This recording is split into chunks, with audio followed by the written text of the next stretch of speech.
Sari-saring kontrabando na naman ang nadiskubre sa ika-13 Oplan Galugad sa New Bilibid Prison sa Muntinlupa. May nakita ring swimming pool na nakatago sa likod ng isang dingding na nilagyan ng label na water tank. Makibalita tayo kay John Consulta. Sir, kasi nawasak na eh. Ang bagong swimming pool na ito, nadiskubre sa isang kubo sa medium security compound ng New Bilibid Prison. Agad itong giniba ng mga otoridad.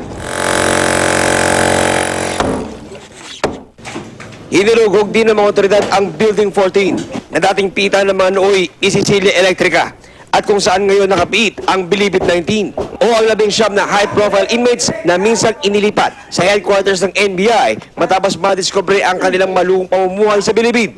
Kasama sa mga ito ang convicted drug lord na si Peter Ko na naabutang nagbabasag ng isang tutor.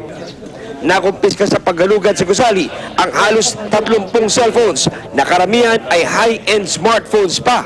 Marami sa mga ito ay galing sa dormitoryo ng mga Chinese drug lord. Mayroon ding nakuha na 42,000 pesos cash sa isang Chinese inmate. Kasama din sa mga nakumpiska roon ang cellphone ng murder convict na si Jason Ivler. May nakita pang droga sa selda niya. Maring diyan pumasok yung connivance. No? That is why pinakita namin sa inyo na ito ay hindi natin pahihintulutan pa na mangyari at kailangan talagang gibain para hindi na magamit in the future. May mga nakuha pang improvised bladed weapon at 9mm at caliber 45 na mga baril na isinuko ng isang preso.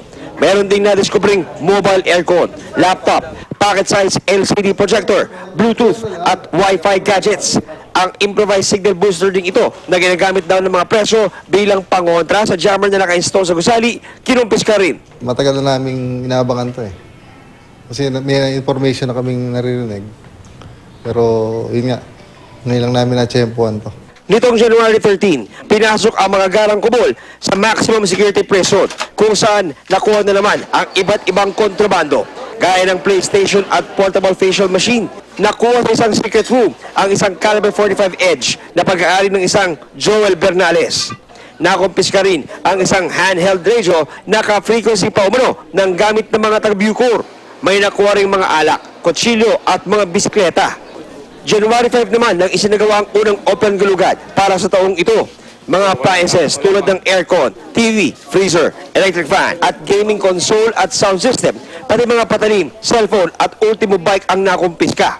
Mayroon ding malalaswang DVD, sex toys, drum set, pati ng mga alagang hayop tulad ng mga kalapate at Siamese cat.